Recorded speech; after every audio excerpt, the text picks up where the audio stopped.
Hola, ¿qué tal? Muy buenas noches, bienvenidos a Noticias 22. Qué gusto que nos acompañen a la mitad de la semana, este miércoles, que tenemos varias secciones fijas que siempre nos traen información de muy diversas partes del mundo. ¿Qué tal están, compañeros?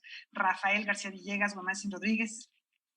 Bien, mi querida Laura, muy buenas noches también a Laura Regis en la traducción de lenguas de la señal mexicana, y les estaré compartiendo aquí a mis espaldas obra de Jan Hendricks, parte de su colección de Los Rojos, y tenemos, como bien refieres, Laura, muchísima información. Weman, ¿cómo estás?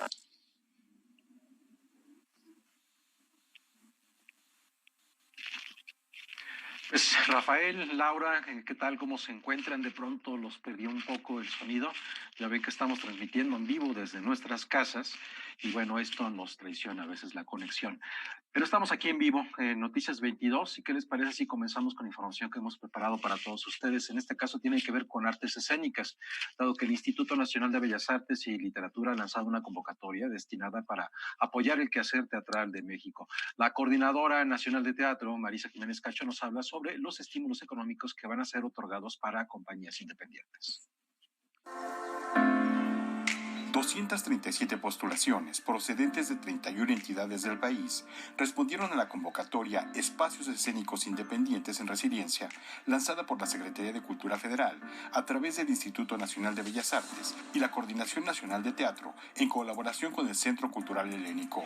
Destinada a apoyar con 13 millones de pesos a todo el espectro de creadores escénicos ante la contingencia sanitaria del COVID-19, la convocatoria contemplaba un máximo de 85 estímulos de hasta 150,000 pesos. No obstante, el número de proyectos seleccionados fue mayor.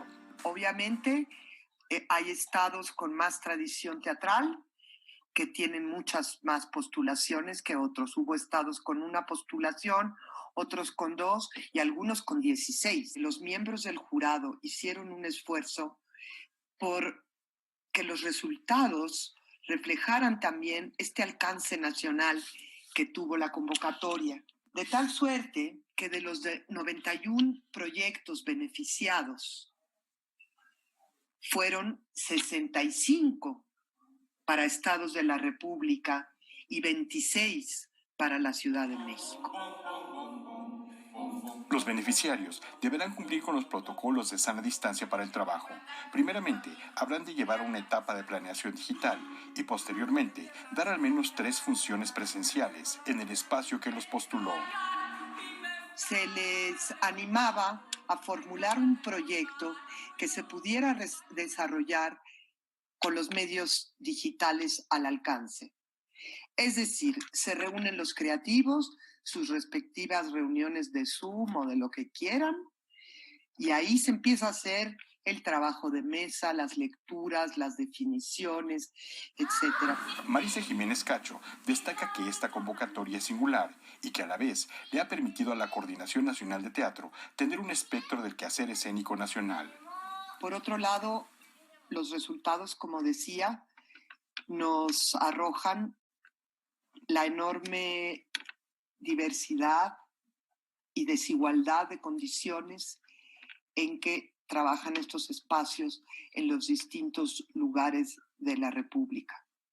Esa es otra cosa. Otro punto es que se respetó y se consideró los contextos particulares de cada uno de estos espacios independientes. Es decir, no hay parámetros para comparar unos con otros.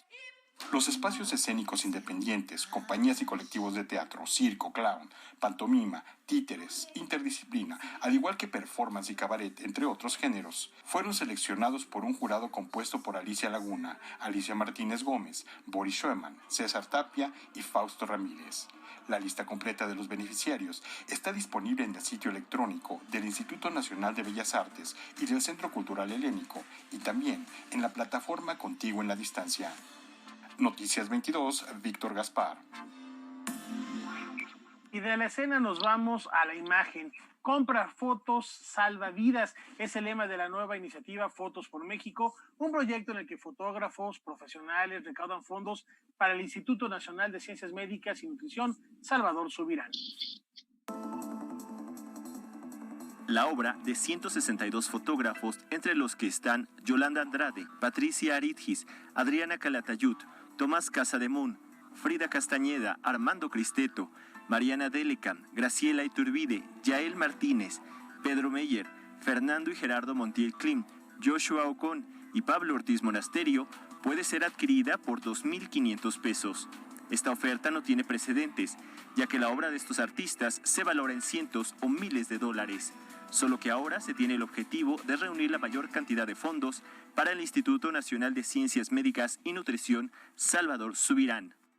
Es un hospital que tiene una trayectoria en su calidad médica extraordinaria.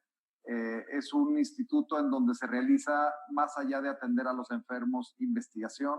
Se produce conocimiento médico muy, muy importante a nivel nacional que surge desde ahí, bueno, desde todos los institutos nacionales. En tercer punto, porque este es un proyecto de apoyo de la comunidad fotográfica y artística del país y es un hospital que ha acogido y que le ha abierto los brazos a muchos miembros de nuestra comunidad. Y como cuarto punto, posee esta institución tan noble y tan importante un patronato conformado por miembros de la sociedad civil que nos da enorme confianza en el manejo de los recursos. Siempre en este tipo de iniciativas creo que tenemos que tener muchísimo cuidado en la transparencia, en un buen uso en el manejo de los recursos. Fotos por México concluye el 25 de mayo. A través de su página, las personas pueden seleccionar las fotos que desean y realizar su depósito a la cuenta de la Fundación del Hospital. Una vez que culmine este proyecto, el equipo técnico del instituto y el patronato decidirán qué se adquiere con lo recaudado. Hay fotógrafos de Chiapas, de Guerrero, de Veracruz, de Nuevo León, Ciudad de México, Estado de México, Oaxaca, o sea, de todas partes de la República, ayudando a un hospital que está en Ciudad de México, ¿no? Entonces, la solidaridad no tiene frontera, es algo que el gremio quiere aportar y seguramente la gente que estará comprando las imágenes serán de varias partes de la República, inclusive de otros países, lo cual me da mucho gusto. Y también algo muy interesante es que vienen fotógrafos que vienen de diferentes disciplinas o más bien de diferentes aproximaciones a la fotografía. Las imágenes serán impresas por una de las mejores compañías del país y serán enviadas por mensajería al domicilio de quien las adquirió, con el valor agregado de que formó parte de una iniciativa para ayudar a los enfermos por el COVID-19. Son 2.500 pesos por pieza. ¡Qué Nunca maravilla! vas a poder comprar una foto de Gerardo Montiel Klim por ese precio. Nunca se va a poder comprar una fotografía de ninguno de los fotógrafos, pero los fotógrafos no están pensando en vender su obra. Los fotógrafos están pensando en sumarse a una causa y cómo desde el gremio artístico y cultural mexicano estamos apoyando una iniciativa y una situación de emergencia. Noticias 22, Alberto Aranda. Oigan, pues esta es la oportunidad. Dicen que en los momentos de crisis también surgen posibilidades. Esta es una de ellas. Si quieren iniciar una colección o si ya tienen una y a lo mejor en este momento no pueden dedicar muchos recursos, pues ya lo escucharon. Realmente son precios que en la vida nos vamos a encontrar otra vez, así que hay que aprovecharlos. Y lo que también hay que aprovechar y disfrutar, porque quién sabe cuánto vaya a durar, es la posibilidad de visitar el Templo Mayor en la mayor comodidad posible, gracias a la plataforma Contigo en la Distancia. Vamos a ver. De la misma forma en que la cultura de los antiguos mexicas no deja de sorprendernos, el Museo del Templo Mayor no se detiene en la generación de contenidos para que, a pesar del confinamiento sanitario, sus visitantes sigan maravillándose con los ancestrales conocimientos de esta civilización y los rituales que tenían lugar en su centro ceremonial. En el marco de la campaña Contigo en la Distancia, lanzada por la Secretaría de Cultura, el recinto del INAH ha puesto una serie de recursos digitales como infografías, juegos, videos, armables, mandalas y recorridos virtuales en sus redes sociales. Un ejemplo exitoso de esta estrategia para seguir en contacto con el público fue la serie de actividades que lanzaron el pasado Día del Niño y de la Niña. En esa ocasión, el público infantil participó activamente en redes sociales como Facebook, Twitter e Instagram, a través de los hashtags Mi Recuerdo de TM y Templo Mayor Contigo. Asimismo, los arqueólogos Judith Alba y Adán Meléndez, responsables de los departamentos de curaduría y de resguardo de bienes culturales, y el diseñador Jonathan Silva, han hecho equipo para aterrizar temas interesantes en infografías. Así, han hecho varias entregas sobre las fiestas que integraban el calendario ritual de los mexicas y las principales deidades a las que les rendían culto. Además, en la cuenta de YouTube del museo se encuentra completa la obra de teatro Fauna Mítica, que narra cómo el Templo Mayor era morada de una gran cantidad de plantas y animales, seleccionados para ser ofrendados a los dioses Huitzilopochtli y Tlaloc. A decir de la maestra Patricia Ledesma Bouchán, directora de este espacio museístico con 32 años de existencia, la sociedad mexicana necesita en este momento información que le aporte vitalidad y la conecte con las cosas que más aprecia. Y, sin duda, una de ellas es su pasado, materializado en lugares como el Museo del Templo Mayor, el corazón y origen de la Ciudad de México. Y ahora, ¿qué les parece si antes de la pausa hablamos de sonoridades?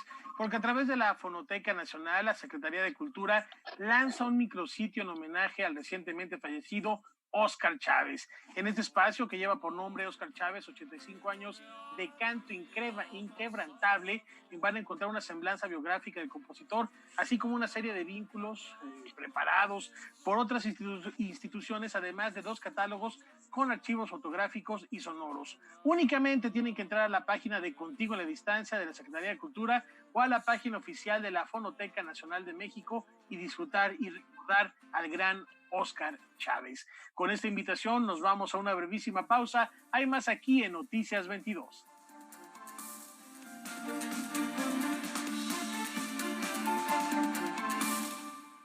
Todas las tendencias, aplicaciones recomendadas, lo que debemos compartir y más. Gaby Tlaseca presenta Malditas Redes Sociales. México es el 8º lugar en la lista de países con las personas que más horas pasan conectadas a las redes sociales. Sin embargo, yo les digo, yo tengo otros datos. Viernes 21 a 30 horas, retransmisión, domingos 18 horas. Gracias. A ti que a pesar del peligro estás en el hospital luchando contra este virus, que dejas a los tuyos en casa para ir a cuidar a los que están enfermos, aun cuando te mandan a la guerra sin fusil, que superando carencias, miedo y cansancio, curas, atiendes, animas, limpias, porque tú haces funcionar al sector salud de México y lo entregas todo por tu vocación y tu amor a este país. De corazón a corazón, muchas, muchas gracias. PRD, la verdadera izquierda de México. Por si las moscas, vamos a hablar de la relación entre la pandemia y el crimen organizado. Nos acompañan 2 especialistas, un reportero y un experto en seguridad. Ellos son Alejandro Almazán y Ricardo Blas Márquez. No se lo pierdan, aquí en Canal 22. 19 horas. Hola, soy Susana a Distancia. Yo sé que cuando eres niña, niño o adolescente, no es fácil quedarte en casa. Quieres ver a tus amigos, salir a jugar o ir de paseo. No te preocupes, esta situación pasará pronto. Aprovecha para jugar y crear. Lee, inventa relatos, investiga historias. Hazle caso a mamá y papá. Ayuda en las labores de la casa y haz ejercicio. Así, serás un héroe o una heroína contra el coronavirus. Y recuerda, quédate en casa. Gobierno de México.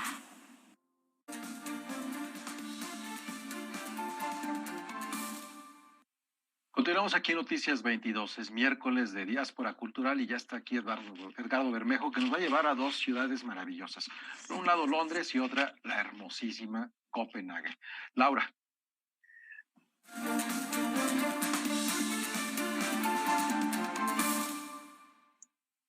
Bueno, pues ya lo mencionó Huemantzin, vamos a visitar 2 polos de creación cultural en los que los mexicanos están teniendo presencia importante y has elegido a 2 de ellos.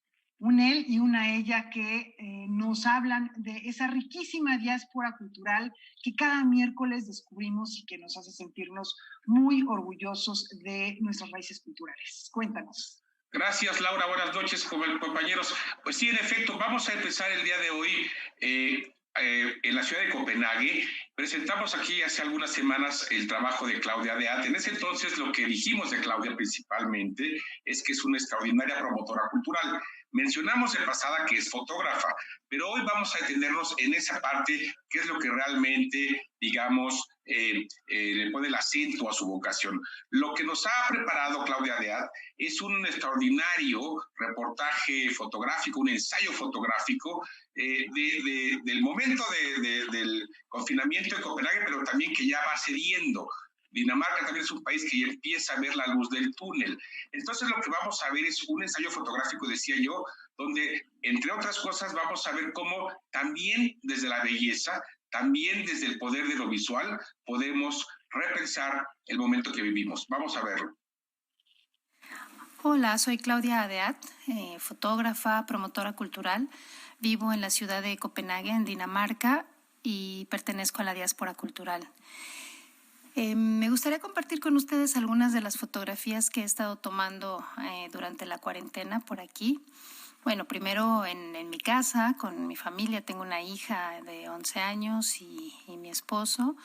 Ella ha tomado sus clases en línea, ella va en quinto y está haciendo sus tareas también constantemente en línea. Creo que le ha ido bien. Nosotros pues hemos dedicado a organizar, a jugar juegos de mesa, armar rompecabezas, etcétera. Hemos estado prácticamente bien, tomándolo con calma en casa. Pero bueno, mi ojo curioso no me iba a perdonar si yo no salía a las calles a registrar un poco lo que estaba sucediendo o no estaba sucediendo en el ámbito urbano. Y salí a caminar por ahí, por las calles del centro. Fui a los lugares que suelen ser los más concurridos, como la estación central. Y bueno, sí fue muy impactante verla así vacía, cuando normalmente está realmente llena. Es uno de los lugares más concurridos de Dinamarca.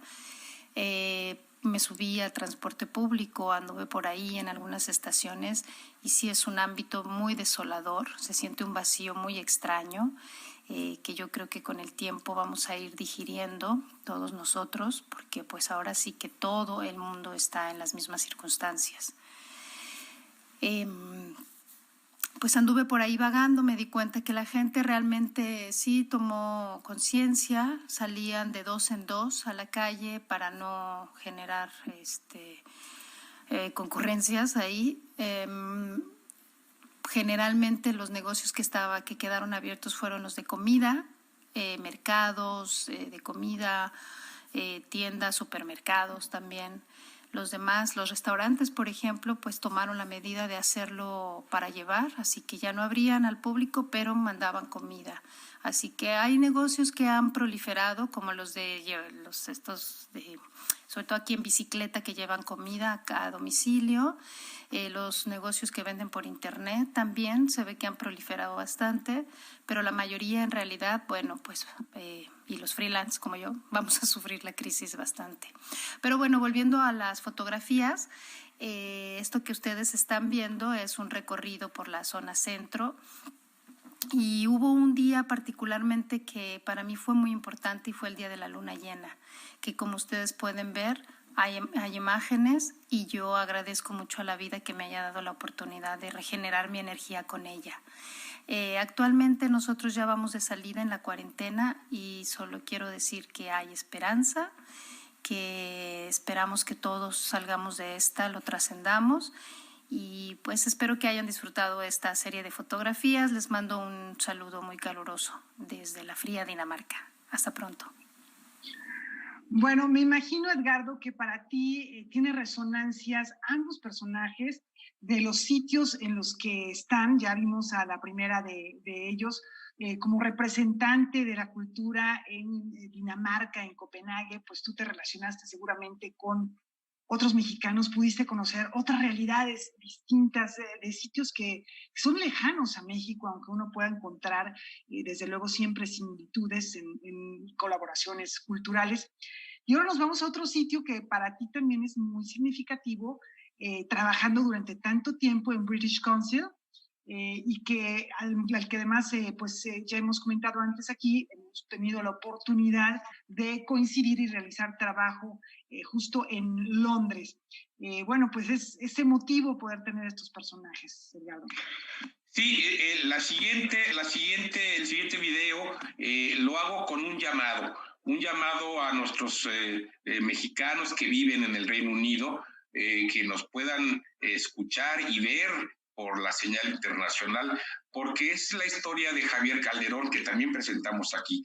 Javier es un mexicano galerista, promotor cultural, que con un enorme, pero verdaderamente enorme esfuerzo, con el apoyo también del Consejo para las Artes de Inglaterra, logró poner una galería independiente en uno de los sitios más emblemáticos de Londres, la Charlton Gallery.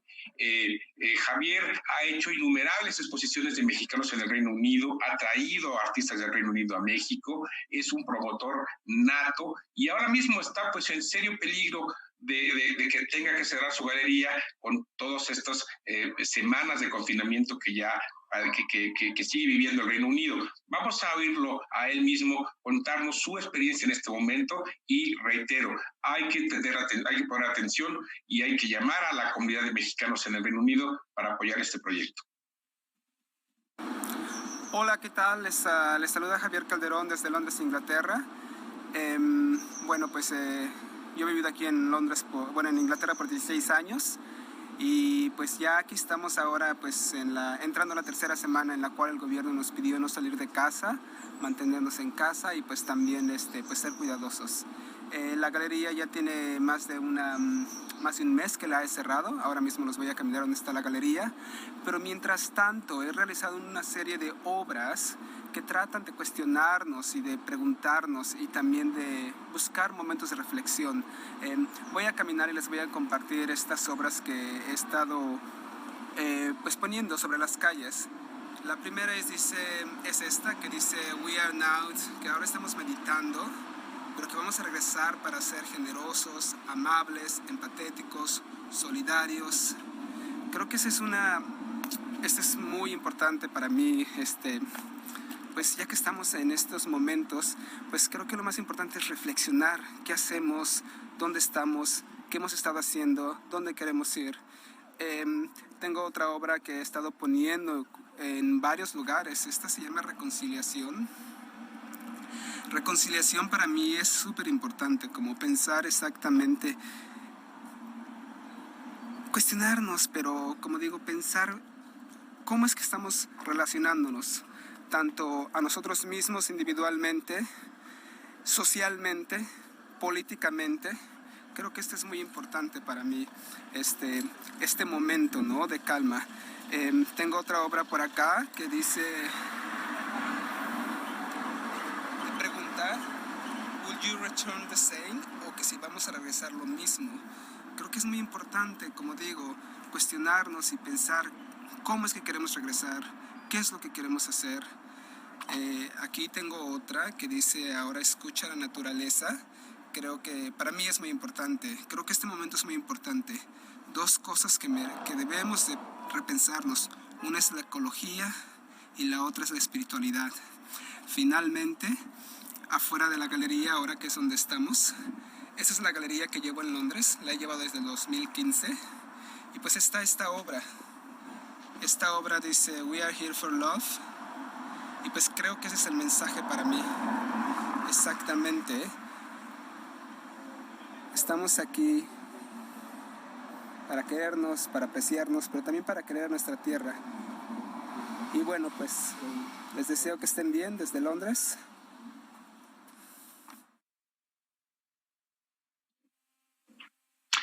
Bueno, la verdad es que no conozco qué iniciativas haya, Edgardo, por parte de los gobiernos para apoyar en esos países que hemos mencionado, particularmente ahora que escuchábamos el caso de una galería que está en riesgo. Si hay mecanismos de apoyo, de verdad es que sí preocupa mucho que pudiera existir la posibilidad de que cerrara esta galería u otros espacios para la cultura. Sí, los hay y me parece que me has abierto la puerta para que podamos hablar de este tema en una próxima diáspora. ¿Qué están haciendo los gobiernos de otros países para apoyar a sus comunidades culturales? Vamos a intentar hablar de ello en las próximas semanas. Pues me parece una gran idea. Yo creo que eso también puede enriquecer mucho el diálogo de lo que está ocurriendo en México. Escuchábamos hace un ratito más propios galeristas que se están uniendo con artistas para ofrecer obras y obtener recursos para apoyar al sector salud. En fin, hay otras iniciativas de las que les platicaremos más adelante. Hemos estado tratando de recuperar lo más posible, no solamente de ayudas gubernamentales, sino también de las propias comunidades y del propio sector cultural para a veces, por lo menos, subsistir. Muchas gracias, Edgardo. ¿Qué te parece, Rafa, esto que acabamos de ver? Emociona y también preocupa un poco, ¿no? Me parece nodal reflexionar al respecto. Y a propósito de lo que nos propone Edgardo, muchas gracias, por supuesto, por esta diáspora. ¿Qué les parece? Los invito a que echemos un ojo a lo que está pasando en tierras germanas. El mundo de la cultura en Alemania está presentando algunas novedades. Ya hay museos y galerías que están abriendo sus puertas al público después de 2 meses cerrados. Y uno de los primeros es el Palais Populaire en Berlín, con una muestra sobre el trabajo artístico de la renombrada pareja de creadores, Christo y Jean-Claude. Para más información nos conectamos en este momento con Valentina Torrado, allá en Berlín, del canal aliado Deutsche Welle. Valentina, cuéntanos, ¿cómo estás? Buenas noches, un poco sobre esta exposición. Hola a todos, es un gran placer para mí poder contarles que lentamente comienza a revivir la vida cultural que tanto añorábamos aquí en Alemania. Muchas propuestas de exposiciones de alto nivel que habían quedado en estado de reposo desde el 14 de marzo pueden mostrarse ahora al público. Una de ellas, que había suspendido su apertura, es la de Christo y Jean-Claude, que ha abierto sus puertas este 6 de mayo. Se trata de una exposición que documenta el trabajo de este dúo desde el año 1963 hasta hoy, gracias al préstamo que ha hecho la pareja de coleccionistas Ingrid y Thomas Jochheim al museo. A través de grandes dibujos, collages, fotografías y de algunos objetos de la primera etapa en los años 60, se puede conocer la historia de estos espectaculares proyectos de intervención en el paisaje natural y urbano. La marca inconfundible de la creación artística de Christo y Jean-Claude es el cubrimiento de grandes superficies y monumentos emblemáticos a lo largo del planeta. Y a pesar del fallecimiento de Jean-Claude en 2009, este símbolo artístico continúa vivo de la mano de Christo hasta la actualidad. Oye, mi querida Valentina, ¿y de estos proyectos hay alguno que llame de manera particular la atención? Me refiero en el ámbito internacional. Platícanos, por favor. Uno de los proyectos quizás más magníficos que llegó a realizarse es el empaquetado del Reichstag alemán. En 1995 la pareja de artistas hacía realidad su sueño artístico luego de un largo y difícil camino desde la concepción del proyecto en la entonces Berlín dividida en el año 1971 hasta su realización. Tardaron 24 años en conseguir todos los permisos. Esta monumental acción le regaló al edificio más emblemático de la historia alemana un nuevo protagonismo ante los ojos del pueblo y del mundo. Con 100.000 metros cuadrados de tela de polipropileno plateada, esta iniciativa transformaba el edificio del Parlamento, que había estado cerrado durante décadas, en un objeto de arte, en algo mágico, en una bomba de luz brillante inigualable. Más de 5 millones de personas acudieron entonces a admirar la obra. Este 2020 se cumplen 25 años de la envoltura del edificio del Reichstag alemán. Imágenes impresionantes, Valentina. ¿Y tú qué destacarías? ¿Qué podemos decir que caracteriza la obra de este dúo? Y también platícanos un poco para que el público sepa cuáles fueron sus últimos proyectos. El arte de Christo y Jean-Claude es un claro homenaje a la libertad y a la democracia. Sus intervenciones son efímeras y de libre acceso para todos porque la libertad, decía Christo, es enemiga de la posesión.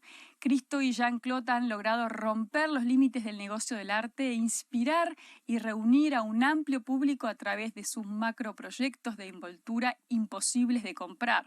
Además, nunca aceptaron fondos públicos o privados para la realización de sus ideas. En el año 2005 se lleva a cabo el proyecto de Gates, que consistía en la instalación de 7.503 puertas de acero con telas naranjas rectangulares de 5 metros de altura en los senderos del Central Park de Nueva York. Después de más de una década, en 2016 se realizaba The Floating Piers, la primera obra de gran escala que Cristo desarrollaba sin su esposa Jeanne-Claude, fallecida en el 2009. El trabajo consistía en una pasarela de 3 kilómetros de longitud envuelta en 100.000 metros cuadrados de tela amarilla y un sistema de muelles flotantes sobre las aguas del lago Iseo en el norte de Italia. Para el 2021 se espera la inauguración del proyecto tan esperado por la pareja artística, la envoltura del Arco de Triunfo en París. Les deseo mucha salud y me despido de ustedes hasta la próxima. Desde Berlín, Valentina Torrado de DW. Muchas gracias, mi querida Valentina, también mucha salud para allá. Qué buenas noticias que ya se estén reabriendo los museos en Alemania, manteniendo, por supuesto, todas las medidas de seguridad pertinentes en lo que respecta a la salud. Y ahí está, mi estimado Goldman, ¿cómo ves que te envuelvan el Arco del Triunfo ya envuelto? No te lo vas a poder llevar a tu casa, pero sí vas a poder disfrutar de esta instalación. No, bueno, desde niño supe de Cristo que sus trabajos eran, de verdad, tenían un impacto a nivel internacional, y recuerdo también que le puso falda a unas islas entre algunas de sus tantas intervenciones. Bueno, es momento de hacer una pausa. Antes de ello, queremos, como siempre, hacerles una cordial invitación para que, terminando Noticias 22, se queden aquí en la señal de Canal 22 con otro programa hecho por la Dirección de Noticias, que es Debate 22. El día de hoy está Kimberly Armengol, que va a recibir a la presidenta de Causa Común, María Elena Morera, y al titular de la Unidad del Sistema Estatal Penitenciario de Coahuila, Apolonio Armenta. El tema es las cárceles como focos rojos de COVID-19. No se lo pierda, hoy terminando Noticias 22 en punto de las 9 de la noche aquí por Canal 22. Con esta invitación hacemos una pausa, tenemos mucho más al volver.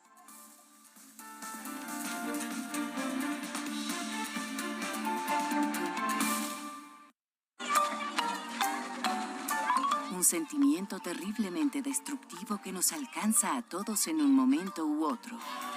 Celos. La historia del arte está llena de artistas celosos y de obras celosas. Munch asociaba cada sentimiento a un color concreto. En el caso de los celos, escogió el verde. Ramón Genet presenta Esto es Arte. Series estelares. Sábado, 21 horas. Carlos Tello, escritor, historiador. Decía que ese es el lado luminoso de Porfirio Díaz, el desarrollo material y el desarrollo institucional. El gran problema de Porfirio Díaz es que su gobierno fue un gobierno personal. Carlos Tello, segunda parte. Tratos y retratos con Silvia Lemus. Nuevo capítulo, miércoles 22 horas. En la CNDH, vigilamos que las medidas para atender la emergencia del COVID-19 se apliquen con estricto respeto a la ley y a los derechos humanos de todas las personas. Brindamos orientación y asesoría las 24 horas del día. En línea, www.cndh.org.mx, en los teléfonos 5556 81 81 25 y 800 715 2000, o en la aplicación móvil CNDH Atiende. Comisión Nacional de los Derechos Humanos.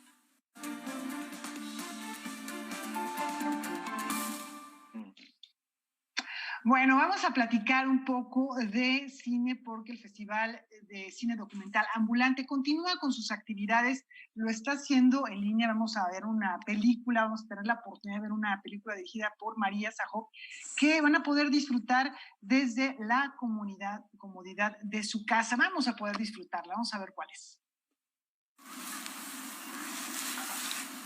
Tote Abuelo tiene el centro de la historia en un anciano tzotzil, uno de los últimos hombres que han heredado la tradición de tejer sombreros tradicionales. Está perdiendo la vista y con ella poco a poco se desvanece una tradición. Con este documental, la cineasta María Sajó emprende un espinoso camino por su historia familiar. En realidad era solo un pretexto para poder como resolver conflictos personales que estaba yo teniendo en ese momento sobre pues cómo estaba yo relacionándome como mujer, como madre, afectivamente, emocionalmente, y como estos conflictos de identidad que yo creo que a muchas personas les sucede cuando están transitando entre un espacio y otro, y que llega un momento, un punto en el que no sabemos exactamente de dónde somos. Aquí la memoria familiar es una madeja llena de nudos que la directora poco a poco intenta desenredar, historias y sentimientos que nunca se resolvieron. El documental se hiló poco a poco. Pasaron 5 años antes de que estuviera terminado.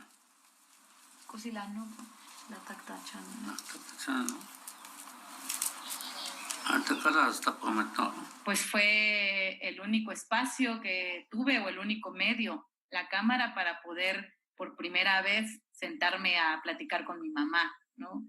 Entonces esa fue como la primera necesidad. No pensé realmente que pudiera estar en festivales de cine ni que pudiera conectar tanto con la gente. Hablar de la historia familiar se volvió un proceso complejo, pues al final uno termina desnudándose y desnudando a los seres queridos. Se vuelven vulnerables.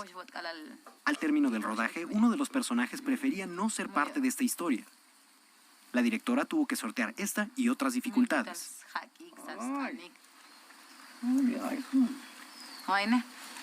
Entonces es súper complejo hablar de uno mismo, voltear la cámara y que la cámara te vea y uno ver la cámara. Es más fácil estar detrás de la cámara.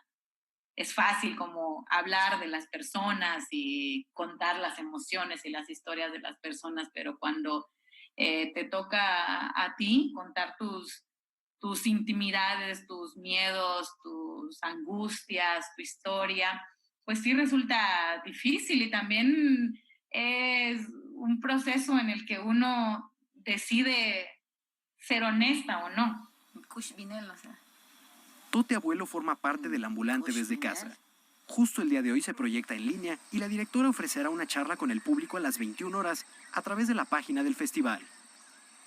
Con información y texto de Julio López, Rodrigo Peredo, Noticias 22.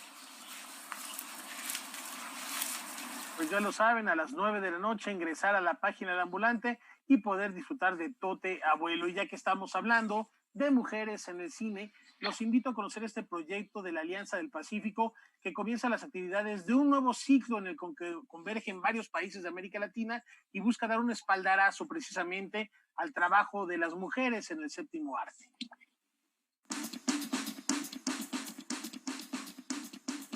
Con el objetivo de contribuir a la exposición y visibilización del trabajo de las mujeres en la industria cinematográfica y de aquellas directoras que animan a la conversación que el séptimo arte estimula, la Alianza del Pacífico, a través de su grupo técnico de cultura, pone en marcha a partir de hoy un ciclo fílmico que busca ser una muestra representativa del cine hecho o protagonizado por mujeres de Chile, Colombia, México y Perú, sus países miembros. El ciclo, disponible en el portal retinalatina.org, está conformado por 12 largometrajes y cortometrajes, cuya proyección permitirá a los espectadores apreciar los aportes y miradas de las mujeres a la cultura cinematográfica, así como la representación de la relación que tienen con el mundo. Las películas serán proyectadas hasta el 9 de junio y estarán disponibles durante una semana desde el inicio de su publicación. Cada semana, un país será protagonista. El ciclo inicia con México a la cabeza. 3 son las películas nacionales que podrán disfrutarse en la plataforma, un largometraje y 2 cortos. Regye nos lleva al reencuentro de una mujer que, después de vivir 40 años en la Ciudad de México, vuelve a su lugar de origen, un poblado Mazahua en el Estado de México, para descubrir, entre muchas otras cosas, que la escasez de agua amenaza la vida de la comunidad.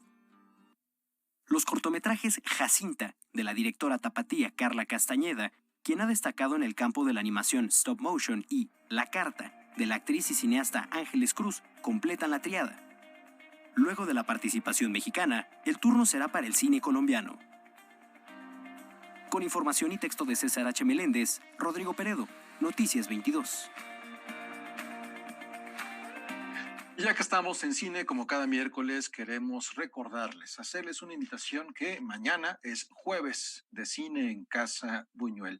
En esta ocasión, en punto de las 6 de la tarde, el director José Ramón Miquel Jauregui, destacado director, creador de tanto Planetas y Caídos como La Historia en la Mirada, esta serie tan importante de recuperación del archivo toscano, va a conversar con uno de los diseñadores sonoros más importantes de nuestro país, él es Nerio Barbieri. Nerio Barberis es uno de los más destacados profesionales de diseño sonoro en México. Ha participado en más de 100 películas. En 2019, los miembros de la Academia Mexicana de Artes y Ciencias Cinematográficas le concedieron el Ariel de Oro por su destacada trayectoria como docente y profesional de la industria. Mañana, a las 18 horas, charlará con el público en el Jueves de Cine en Casa de Buñuel. La carrera de Nerio Barberis despuntaba en su natal Argentina. Gisela, yo hago los fuegos quemados. La película Nazareno Cruz y El Lobo del director Leonardo Fabio del año 1974 le había abierto las puertas. Este impulso le duró poco, pues su vida dio un giro radical en el año de 1976, con la imposición de la dictadura militar. Y bueno, soy parte de un grupo, yo era parte de un grupo de cine político llamado Cine de la Base, y desaparece un compañero nuestro, Raimundo Gleiser, un cineasta importante, emblemático en la Argentina del cine político. Yo trabajaba con él y bueno, tuve que salir del país para proteger mi vida y la de mi familia, ¿no? Primero llegó a Perú y luego, junto con el cineasta Jorge Denti, decidió viajar a México. Impartió clases en el Centro Universitario de Estudios Cinematográficos. Luego fue contactado por la productora Berta Navarro para realizar el sonido de varios documentales. Más tarde, también fue docente en el Centro de Capacitación Cinematográfica. Desde entonces, su vida y obra estuvo íntimamente ligada a nuestro país. Yo siempre hago el chiste que primero era argentino, después fui argenmex y ahora soy mexitino. Junto con el sonidista Fernando Cámara, fundaron la compañía Resonancia y luego se unieron a la cooperativa Quinam, con la cual se filmó Knockout, ópera prima de José Luis García Agraz. Aquí realizó por primera vez en México el sonido directo de una película de ficción. Yo no sé qué pasó. Y yo creo que en ese momento, sin darnos cuenta, estábamos junto con Carlos García Agraz, José Luis y toda esa generación, generando lo que fue el nuevo cine mexicano, digamos. La escasez de recursos, la transformación tecnológica y la burocracia reinante impulsada por los grupos sindicales los obligaban a tomar caminos diferentes. La vieja guardia le impedía el paso al cine independiente, les negaban las herramientas, así que tenían que crear las propias y ahí ganaron la batalla.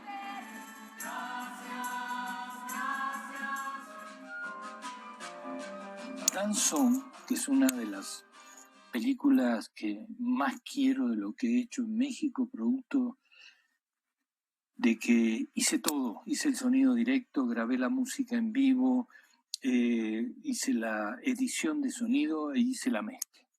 O sea, lo hice todo, ¿no? Fue una experiencia hermosa para mí y se hizo toda con una tecnología alternativa. Hasta ahora, Danzón ha sido uno de los mayores retos que ha enfrentado Nerio Barberis. Dicho sea de paso, fue recientemente remasterizada y ahora ya tiene sonido 5.1. Con información y texto de Julio López, Rodrigo Peredo, Noticias 22. Una gran oportunidad para revivir el cine a través de su sonido. Jueves de Cine en Casa Buñuel, mañana a las 6 de la tarde. Es momento de hacer una pausa. Tenemos mucho más aquí en Noticias 22.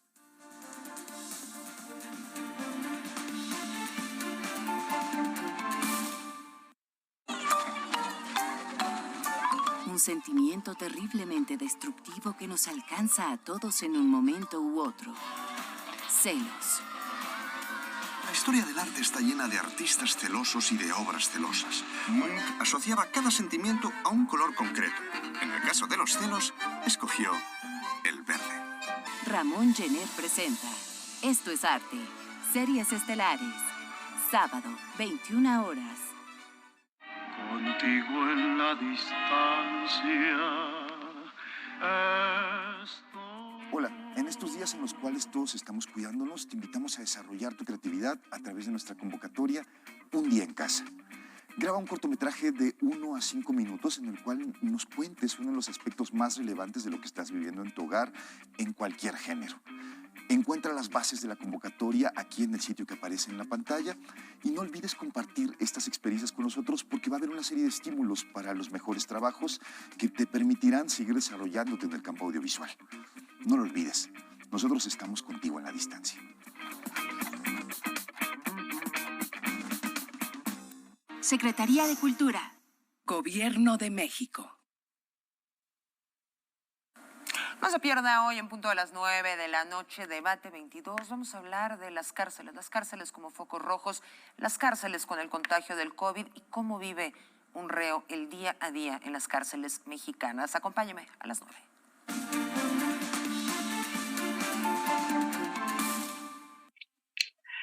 La actual crisis sanitaria que estamos viviendo está poniendo al descubierto los instrumentos de la política económica global, está desnudando estos mecanismos de equilibrio que pensábamos que existía en la economía, son suficientes, los bancos centrales, el Fondo Monetario Internacional, en fin, ¿qué es lo que viene, qué es lo que está pasando cuando las cadenas de valor están rotas o están debilitadas en el plano mundial? Vamos a platicar de economía y globalización con la doctora Iliana Rodríguez Santibáñez.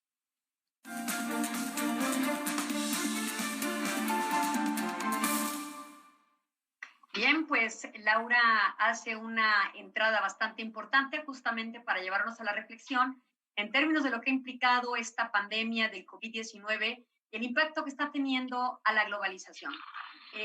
Desde la década de los 70, con Milton Friedman y su teoría monetarista, surgió esta idea de conectar, de articular las economías a través justamente del libre mercado. Nosotros en México tenemos 12 tratados de libre comercio, uno de ellos, hoy día llamado Tratado México, Estados Unidos, Canadá, el famoso TEMEC, que entra en vigencia o en vigor en julio, es un tratado importante que va a permitir que la economía vuelva a ser algo dinámica dentro de este panorama tan caótico. Pero ni estos 12 tratados pueden ser tan alentadores dentro del panorama que visibilizamos a nivel internacional, justamente porque la globalización que articula estas economías está teniendo impactos severos, no porque exista una crisis de economía per se o de manera espontánea.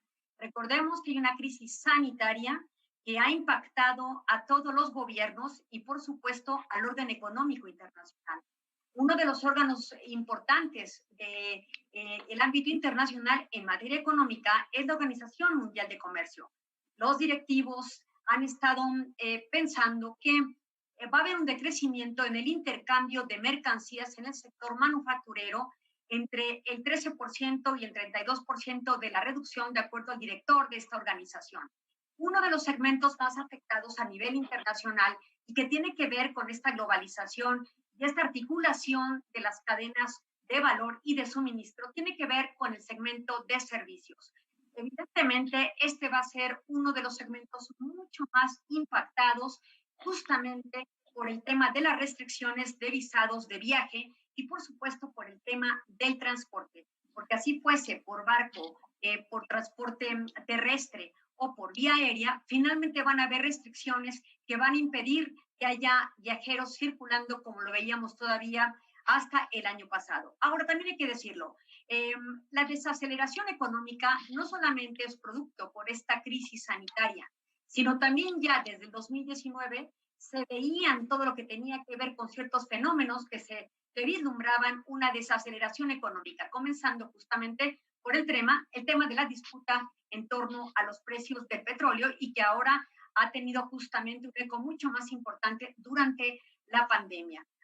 Ahora, también hay que decirlo, dentro de todo este panorama no se puede estimar cuál va a ser el daño de manera fidedigna o con datos serios todavía, bajo una hipótesis construida, no con datos comunicados que leamos en cualquier medio, sino con datos fidedignos y estimados por los economistas, los financieros, los actuarios y todos los que están inmersos dentro de los cálculos y estimaciones económicas a nivel mundial, En tanto no tengamos las estimaciones prospectivamente hacia este año, finales de este año y el 2021, no podemos saber con certeza cuál es el impacto económico, porque justamente el brote no está controlado.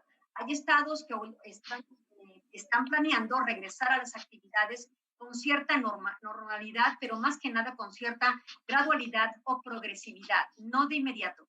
Las cosas no necesariamente volverán a ser lo que solían ser. El distanciamiento social permanecerá.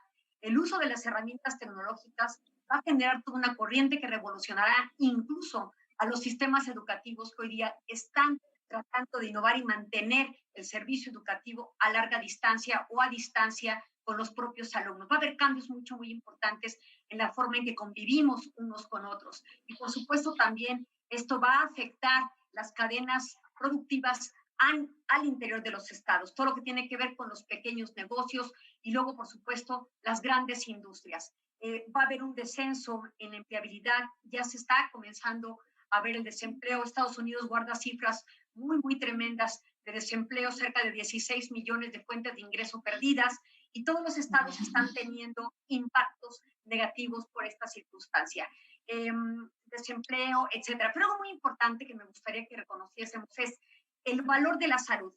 Y esto es muy importante. En décadas pasadas, estados como China, Singapur y entidades especiales como Hong Kong y Macao hicieron grandes inversiones en gastos de salud tras la experiencia vivida en el 2003 con el SARS y con el MERS. Estas epidemias que atacaron estas economías, que atacaron a las personas y que desaceleraron sus propias economías. Ellos aprendieron de ese caos, de esas epidemias, y ahora están pudiendo reaccionar de manera positiva, teniendo el equipo y la medicina para tratar de acotar esta pandemia. Pero ¿qué pasa con aquellos estados que han padecido este tipo de enfermedades y no se prepararon para la posibilidad de la existencia de que sobreviviera otra epidemia? Estos estados están padeciendo las consecuencias. Hay que ver a la salud y la inversión en ella no como un gasto público del presupuesto federal, sino como una inversión que a largo plazo permitirá a individuos mucho más sanos en un país capaces de enfrentar enfermedades y sobrevivir a estas de una mejor manera. Hay que tener esta reflexión. De las decisiones que los gobiernos tomen hoy, se vislumbrará una perspectiva económica positiva en el futuro. Liliana, tengo una duda, algo que me surge. En estos acuerdos económicos que mencionas, 12 acuerdos económicos que México tiene firmados, muchas veces cuando hablamos de ellos, decimos, bueno, ¿qué tiene que ver esto con el desarrollo tecnológico, educación, etcétera? Pero, ¿qué tanto está la salud ahí incluida? Los acuerdos, por ejemplo, sistemas internacionales de vigilancia epidemiológica, de vigilancia sanitaria, los acuerdos entre las farmacéuticas, la comercialización de los servicios y los productos farmacéuticos. No sé si está suficientemente abordado o simplemente a lo mejor no habíamos hablado de ello hasta ahora. Bueno, son comportamientos en materia de tratados muy diferentes. Los tratados comerciales buscan eso, el intercambio fundamentalmente de mercancías y de servicios. Hay otro tipo de tratados como los que provienen de la Organización Mundial de la Salud, que promueven justamente la salud. En todo caso, en materia económica, lo podríamos ver de manera indirecta asociados a aquellas medidas que los estados pueden imponer como medidas proteccionistas, como barreras cualitativas o fitosanitarias para impedir que un brote o cualquier tipo de enfermedad pueda llegar a su territorio a partir del intercambio comercial. Esa sería la forma indirecta dentro de un tratado comercial. Para efectos sanitarios existen otro tipo de tratados. Los actuales tratados mantienen capítulos de carácter laboral, particularmente el Telecan y lo que tiene que ver hoy día el TEMEC y el TELCUEM, que son los últimos tratados en la materia. Al tratar de regular materia laboral, implican materia sanitaria, pero no de manera directa, sino de protección a los trabajadores. Muy bien. Bueno, pues, ¿qué tema? Sí, a mí me da mucho la atención cuando escucho todo esto, Ileana, porque cuando estamos hablando de flujos migratorios y no se es turista, entonces los países lo que buscan es tener como una migración o unos visitantes o alguien que se adapte, pensándolo como de primera clase. Cada quien tiene el derecho de decidir a qué personas son las que quiere dejar entrar a su casa. Pero cuando estamos frente a una pandemia como la que vivimos, ahí se pierde cualquier clase de registro de quién tiene dinero, quién tiene educación, quién tiene capacidad laboral, porque nos pega absolutamente a todos. Entonces creo que esto nos está conformando con un sistema que ha dejado a todas aquellas personas detrás que no significan dentro de los estándares de productividad algo. Y esto es el gran desencuentro con este sistema orgulloso que hasta este momento parecía infalible. Así es. Y bueno, pues así el mundo, y hay que estar atentos en lo que pasa en el escenario internacional, que siempre tendrá impacto en los gobiernos locales. Más conectados que nunca estamos ahora. Y gracias, Ileana, que nos vemos la próxima semana. Y antes de despedirnos, lamentables noticias que compartir. Falleció Yoshio y también el poeta Arturo Trejo Villafuerte. Vaya pues, un abrazo solidario a sus familiares y a sus amigos. Y nos vamos a despedir, como es costumbre, con música. Hoy celebrando los 70 años del natalicio de Stevie Wonder, cantautor, activista, un hombre muy reconocido, no solo en el medio musical, sino en el ámbito artístico internacional. Y lo celebramos con Part-Time Lover. Muchísimas gracias. Nos vemos mañana. Buenas noches.